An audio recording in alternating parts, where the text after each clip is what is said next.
Para grabar, ahí está, con el tema de el concepto de norma en Austin, en John Austin, que me habían pedido que...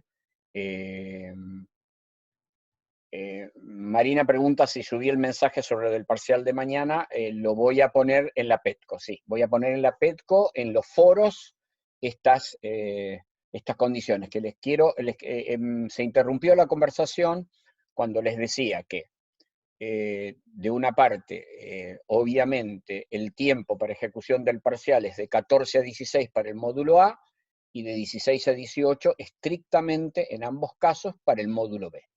¿Sí? Estrictamente quiere decir que a esa hora los parciales que no se suban antes de esa hora serán tenidos por no entregados. Así que controlen el tiempo, fíjense lo que va sucediendo. Número uno. Número dos, requerimos de ustedes una actitud responsable y ética frente al parcial. Y es esto de que ciertos cortar y pegar que hemos tolerado en el práctico no se van a tolerar en el parcial. Tiene que haber producción propia. Obviamente ustedes tienen a mano, esto es un parcial y así lo asumimos al libro abierto, al libro y a Google abierto. Entonces, vamos a calificar el conocimiento que ustedes despliegan en el modo en que construyen la respuesta. Tiene que haber respuestas propias, no simplemente como les digo, cortar y pegar. ¿Está bien? La aprobación en los parciales es con 4, Cintia, vale para todos. Sí, ahora voy a Austin, ahora desarrollo las teorías de la norma según los distintos autores. Así que, por favor, nosotros asumimos que estamos en unas condiciones nuevas y que tenemos que evaluarlos de una manera nueva, y una de esas maneras es que vamos a revisar cuando se produce el cortar y pegar. ¿De acuerdo? Bueno, entonces, ¿qué dice Austin? Austin, que es el primero que va a identificar, y Hart va a recuperar a Austin y a unos cuantos y otros tantos autores reconocen en Austin la figura que empieza a preguntarse qué es una norma, no piensan como pensaba a lo mejor el diosnaturalismo, que las normas era algo que estaba grabado en nuestra mente por Dios, o en nuestra razón, o en nuestra íntima convicción, en algún lugar más o menos inidentificable de nuestra mente, de nuestro cuerpo, de nuestro sentir. Austin va a decir, no, pero una norma es algo concreto, es algo que se da en el mundo. Y ese algo que se da en el mundo, por eso es positivista también, ¿no? ¿Cómo lo identifico? Lo identifica él con el mandato dado, con la orden psicológica, mandato en ese sentido, mandato como orden psicológica de una persona que le expresa a otra persona el deseo de que se comporte de una determinada manera, es decir, que haga o no haga determinada cuestión. Y también, aquí tienen, el primer componente es esta voluntad psicológica, este deseo psicológico, y el segundo, también deseo o promesa, de hacerle un daño si no hace o deja de hacer lo que le pida que haga o deje de hacer. ¿Se entiende?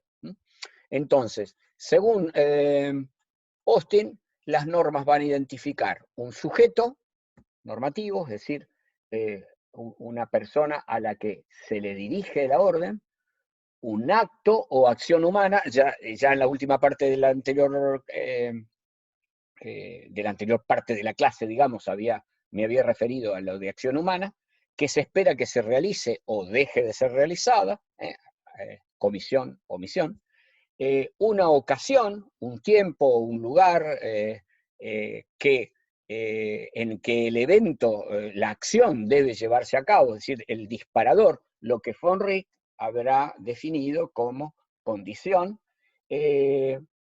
y tiene origen, este es el concepto central de Austin, en un soberano. ¿Y qué es un soberano? Un soberano es alguien que manda, que generalmente manda y generalmente es obedecido, ¿no? dice Austin que es algo así como el destinatario de un hábito de obediencia, que la gente tiene podemos decir, la costumbre de aceptar sus órdenes, y él tiene la costumbre de darlas, y al mismo tiempo él no sigue las órdenes de ningún otro, ¿no? Es decir, él es obedecido y no obedece a nadie. Esta es la noción de soberano. Claro, es el concepto de Estado que en definitiva se tenía en el siglo XIX. Pensemos que en el siglo XIX, en la mayor parte del mundo, los estados eran regidos por monarquías, y era el caso del Imperio Inglés. Aún sí, en el Imperio Inglés, ya desde el siglo XVII, se vienen produciendo modificaciones que van girando a ese Estado hacia un Estado republicano y democrático. Aún sí, hasta el día de hoy sigue conservando la institución monárquica, ¿no? Y es el concepto de soberanía que está presente, y de Estado, nación, que está presente en el orden mundial surgido de la paz de Westfalia. Sobre esto ya hemos hablado. Kelsen, que va a tomar el concepto de Austin, aunque presuntamente no lo leyó, pero esto ocurre mucho en la historia de la humanidad, ya lo he contado, ¿no? Leibniz y Newton llegaron juntos al cálculo infinitesimal. Es más, luego de publicar sus trabajos, litigaron cuál de los dos había llegado primero. Litigaron en los ámbitos científicos, quiero decir, no en los tribunales, por estas cuestiones del ego, ¿no? Y lo cierto es que parece que ambos llegaron por vías diferentes a un mismo concepto que es trascendental en las matemáticas y en el mundo científico, ¿no? Como el del cálculo infinitesimal. También pudo ocurrir esto con Kelsen, respecto de lo que toma de Austin, o del concepto que le va a quedar en Kelsen, que podría parecerse al de Austin. Es decir, el de la norma como mandato, pero en vez de ser un mandato psicologizado, acuérdense de esto, en vez de ser un mandato psicologizado, es un mandato despsicologizado.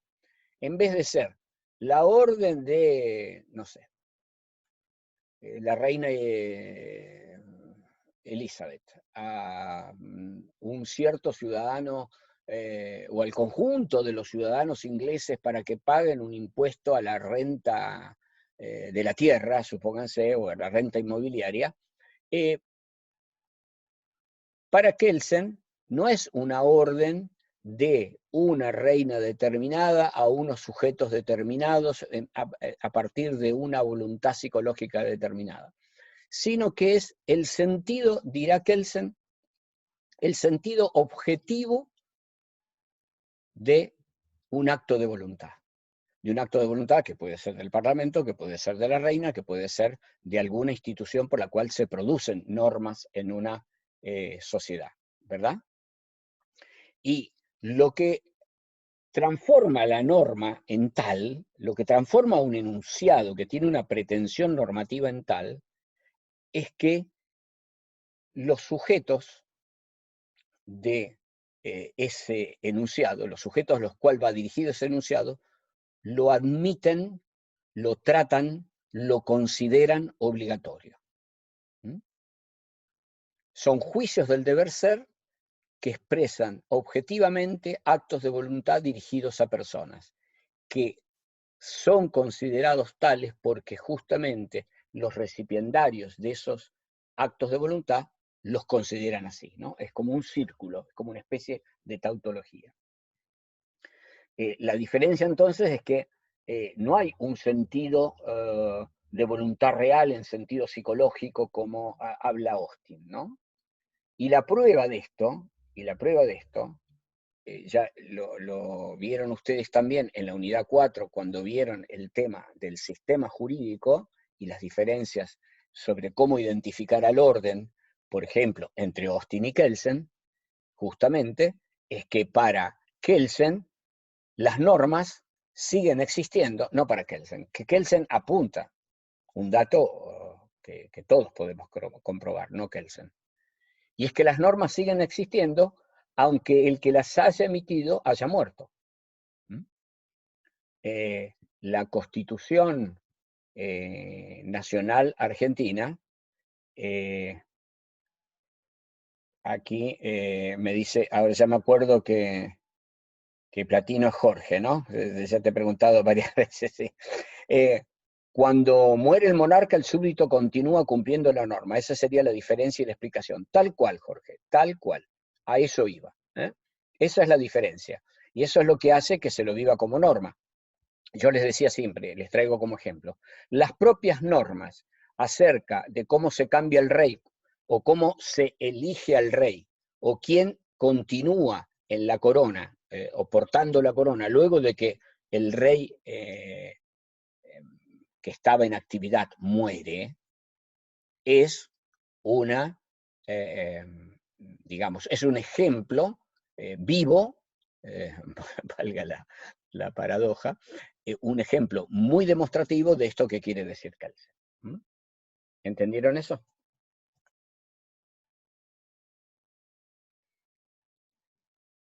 Perfecto. Entonces, recordemos el concepto de Kelsen para normas.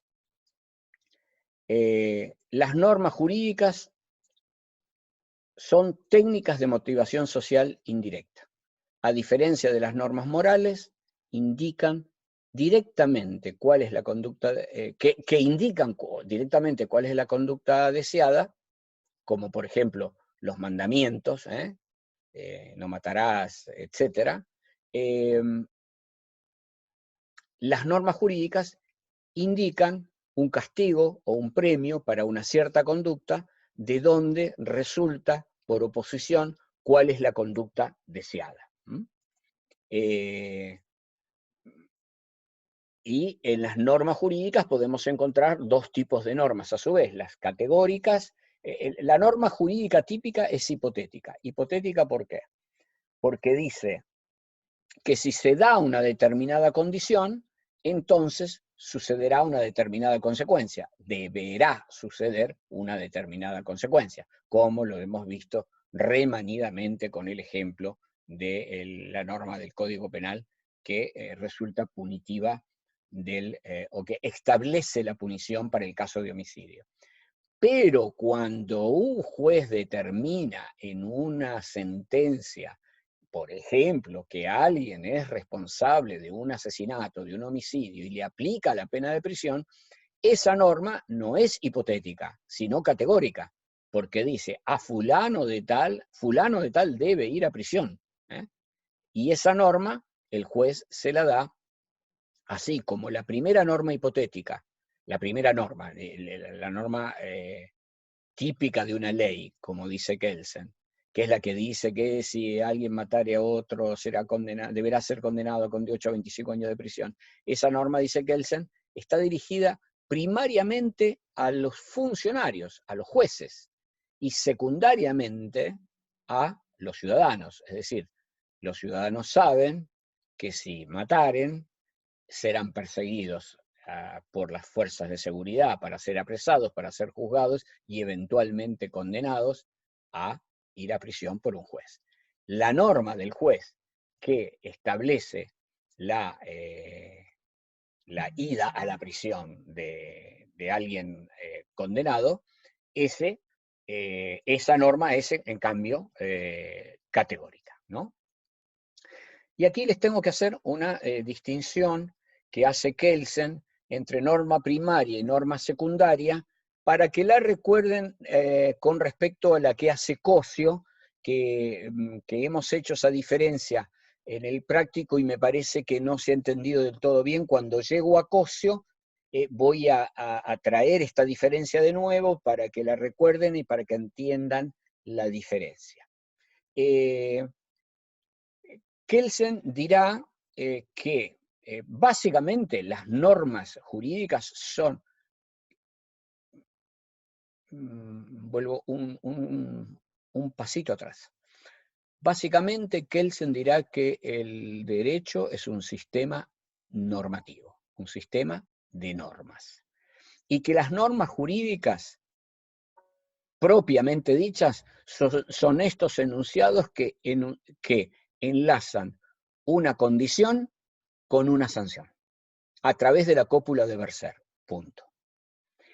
Ese tipo de enunciado, el enunciado que enlaza una condición con una sanción a través de la cópula de Bercer, es lo que Kelsen denomina norma primaria. Primaria.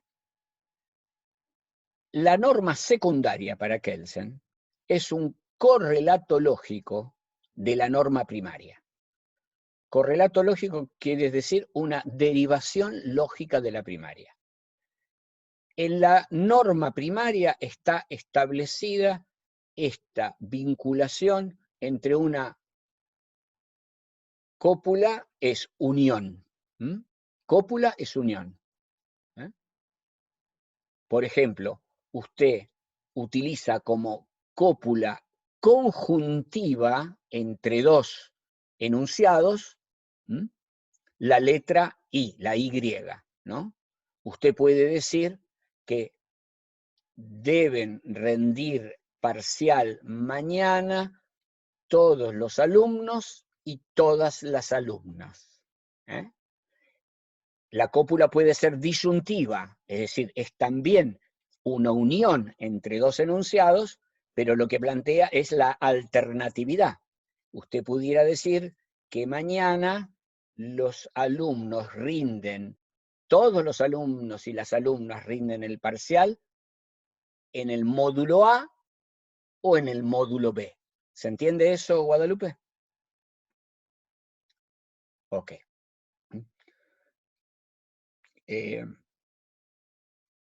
También en eso, por favor, y no lo tome a mal Guadalupe, porque no va para usted, sino para todos y todas. Cuando no entiendan una palabra o el uso de una palabra, porque a lo mejor la palabra se entiende perfectamente, ¿no?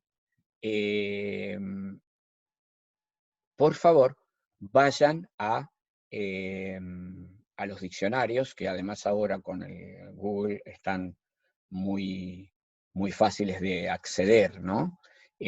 Para superar esto. Ya sé que muchas veces van a ir al diccionario y a veces con el diccionario se queda uno más confuso que lo que estaba antes de ir al diccionario.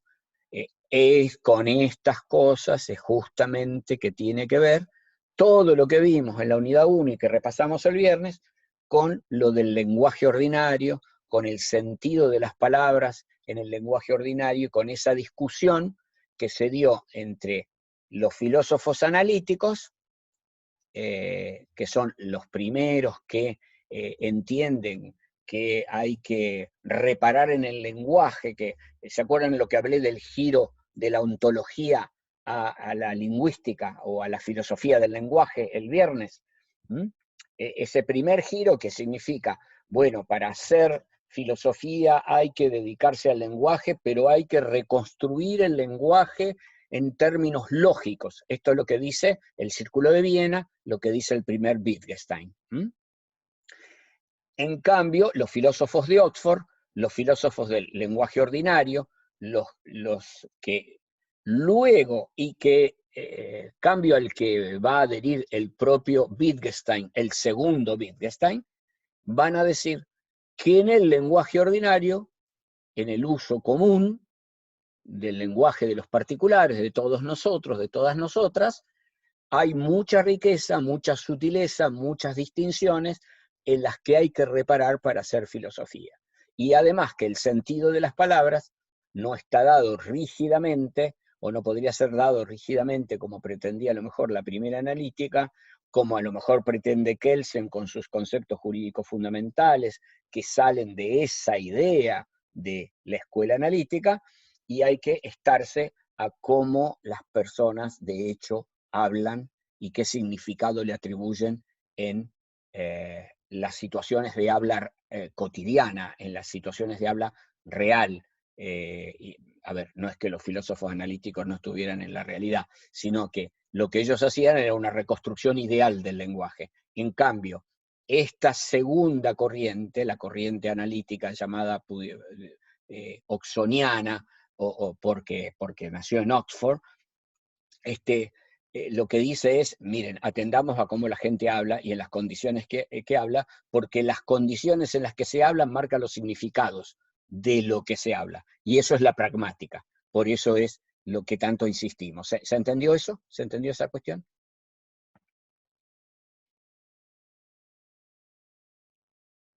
Bueno. Entonces, les decía, primaria,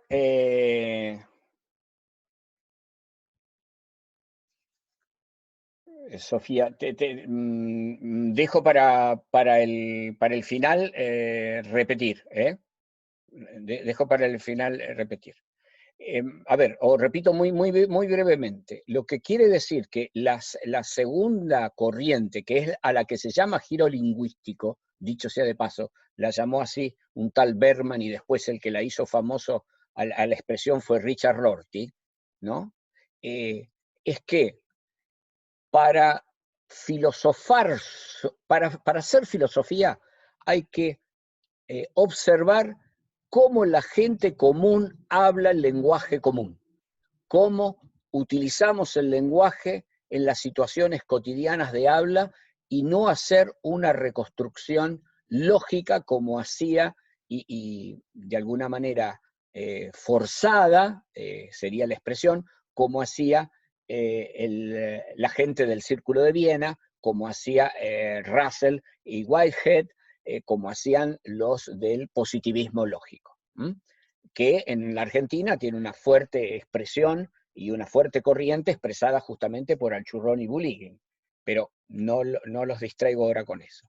Es decir, ellos dicen, en vez de reconstruir el lenguaje lógicamente, lo que tenemos que hacer es mirar cómo el lenguaje se usa efectivamente en las situaciones de habla cotidiana. Eso es la filosofía del lenguaje ordinario.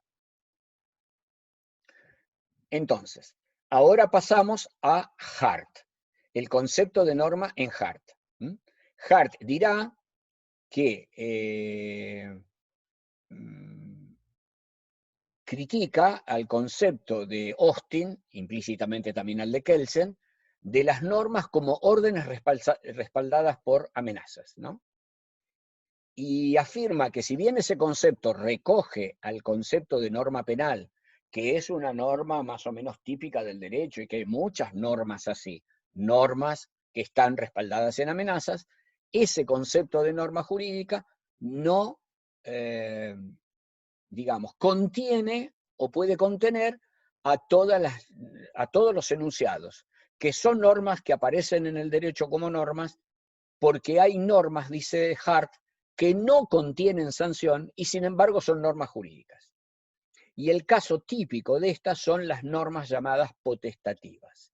Es decir, las normas que dan o que confieren autoridad para hacer algunas cosas. Por ejemplo, las normas, él va a hablar de 3 tipos de normas potestativas. Las normas de aplicación, las normas de cambio y la norma o normas de reconocimiento. Las normas de aplicación o de adjudicación, dirá él, porque es el modo en que se llama así la cuestión en el lenguaje inglés o en el mundo anglosajón. La adjudicación es justamente las normas que confieren potestades a los jueces para decidir casos. Las normas de cambio son las normas del sistema jurídico que establecen cómo las normas pueden ser cambiadas. Por ejemplo, las normas de la Constitución que establecen cómo se dictan leyes. Mediante leyes se cambian leyes. Y esas normas son las normas que permiten que el sistema cambie o que regulan su propia creación, como dice el propio Kelsen. Y la norma de reconocimiento, como ustedes ya vieron bien en la unidad 4, es la norma mediante la cual se puede identificar al sistema, ¿no? Es decir, es la norma mediante la cual los operadores del sistema identifican cuáles son las normas del sistema. al primer tipo de normas, a las normas seguidas de amenazas, Hart las llama normas primarias. Y al segundo tipo de normas las llama normas secundarias. ¿Mm? A las normas potestativas, a las normas que dan, justamente, confieren facultades para crear, aplicar o cambiar normas. Y dice que hay relaciones muy relevantes entre ambas, pero que no se pueden reducir las unas a las otras. Es decir, no pudiera decirse que solo hay normas primarias. Ahora ya nos quedan 10 minutos. Voy a pasar al concepto de Cosio, de norma. La norma para Cosio dice, o el concepto de norma para Cosio dice que contiene el de Kelsen un error basado. Mariela dice que Hart llama normas primarias y normas secundarias a cosas diferentes que Kelsen. Sí, tal cual, Mariela. Mientras que Kelsen llama norma primaria a la norma típica, acuérdense que para él hay un solo tipo de norma, la norma que enlaza una condición con una sanción. Y la norma secundaria para Kelsen es el derivado lógico de la primaria, que es así como el artículo 79 del Código Penal dice que el que matare a otro, bueno, ya lo dije 10 veces, esa es la norma primaria, la que enlaza la condición con la sanción. La norma secundaria es el deber jurídico. De esa norma primaria que dice que el que mate será condenado con tal, surge la norma secundaria que dice se debe no matar. A su vez, de esa norma, de ese concepto, digamos que es el de deber jurídico, de esa norma secundaria, se extrae el derecho subjetivo, dice Kelsen, también por derivación lógica. Si se debe no matar, entonces tengo derecho a la vida. Esto es Kelsen. En cambio, Hart dirá que norma primaria es la norma típica que enlaza una conducta con otra conducta, una condición con una sanción, y que las normas secundarias son las normas que se refieren a normas, es decir, las normas facultativas o las normas potestativas, como recién expliqué. ¿De acuerdo? En cambio, la crítica de Cosio a Kelsen es que en alguna medida está en Hart también, Hart también dice esto, que Kelsen está demasiado obsesionado con el momento de la transgresión, con el momento o lo que él llamaría el punto de vista del hombre malo, ¿no? Es decir, el punto de vista según el cual el derecho estaría focalizado en la infracción a las normas y no en la orientación de las normas, en la conducta positiva o en las conductas queridas de la gente. El Escocio dirá, miren, es mucho más frecuente que las personas cumplan con las normas a que las incumplan. Aún en las sociedades más anómicas, o aún las personas más delincuentes, más repetidamente delincuentes, es más lo que en su vida, en la cantidad de actos de su vida, cumplen con las normas que lo que las incumplen. Y entonces eso le hace a él dar vuelta el concepto y dirá que una norma es un enunciado disyuntivo, en el cual hay un primer enunciado en el que se enuncia el deber jurídico, ¿verdad? El deber jurídico, y un segundo enunciado en el que se establece que si fuese violado el deber jurídico, entonces se aplicará la sanción, ¿no? En la forma lógica en que se podría expresar la norma jurídica según Cosio es, si se da a, es decir, yo estoy, por ejemplo, a ver,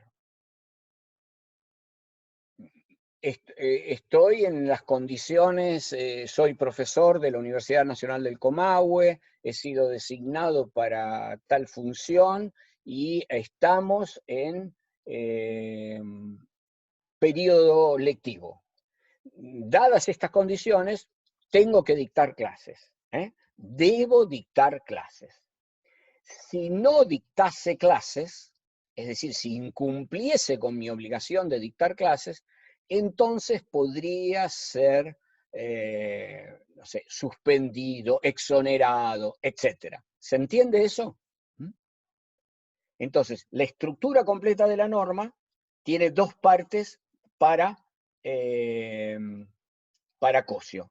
Una primera parte que expresa el deber jurídico, la endonorma. Perfecto, Jorge. Exacto. Y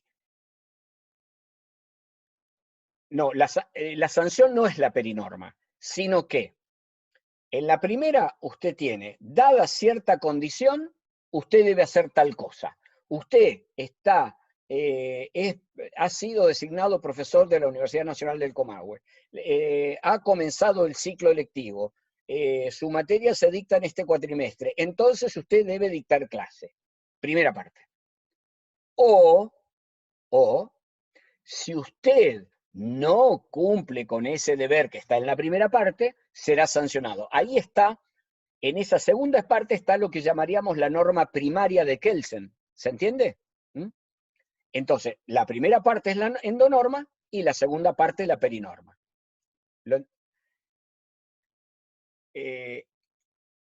A ver, Bruno, no, nuevamente, un error parecido al de Jorge. En la segunda parte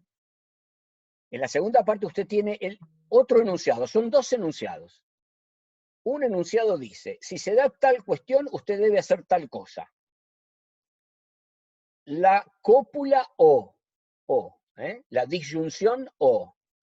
O, si usted no hace esa cosa que está obligado, le será aplicada una sanción. Es todo junto. Si no hace la cosa, no, Luis, no es el incumplimiento a la perinorma, sería parecido a lo que dijo Bruno recién.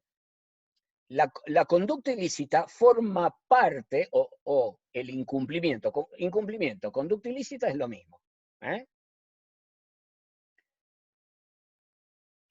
Estoy tratando de decírselos de otro modo para que se entienda. En la segunda parte, ustedes tienen la norma primaria. La perinorma es la norma primaria de Kelsen. Piensen en la norma primaria de Kelsen. La norma primaria de Kelsen dice, bien, me doy cuenta, Cintia, que no lo están entendiendo, pero a ver si ahora se entiende. La norma completa de Cosio está compuesta por dos enunciados normativos. Dos enunciados normativos. El primer enunciado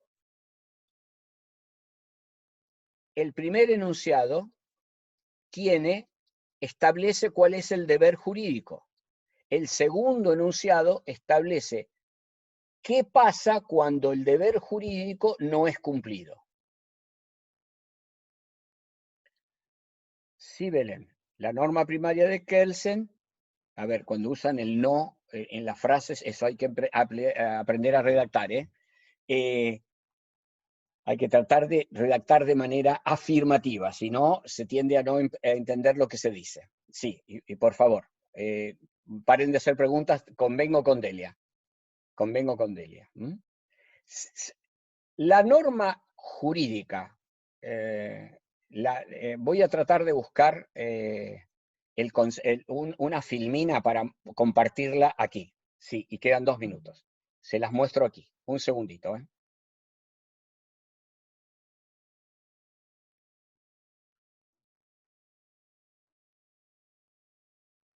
¿La están viendo?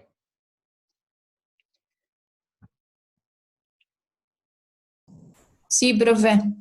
Bueno, fíjense aquí arriba. La estructura lógica de la norma es un juicio disyuntivo que puede expresarse lógicamente de este modo. Dado A, debe ser P. Dado que usted es profesor y comenzó el cuatrimestre, debe dar las clases. O, y acá falta una coma, o, dado que usted no dictó las clases, acá esta sería la norma de sanción de Kelsen. Esta es la norma, mi pulso es malo, esta es la norma primaria de Kelsen. Si un profesor no dicta clases habiendo comenzado el cuatrimestre, debe ser sancionado con la exoneración, supónganse.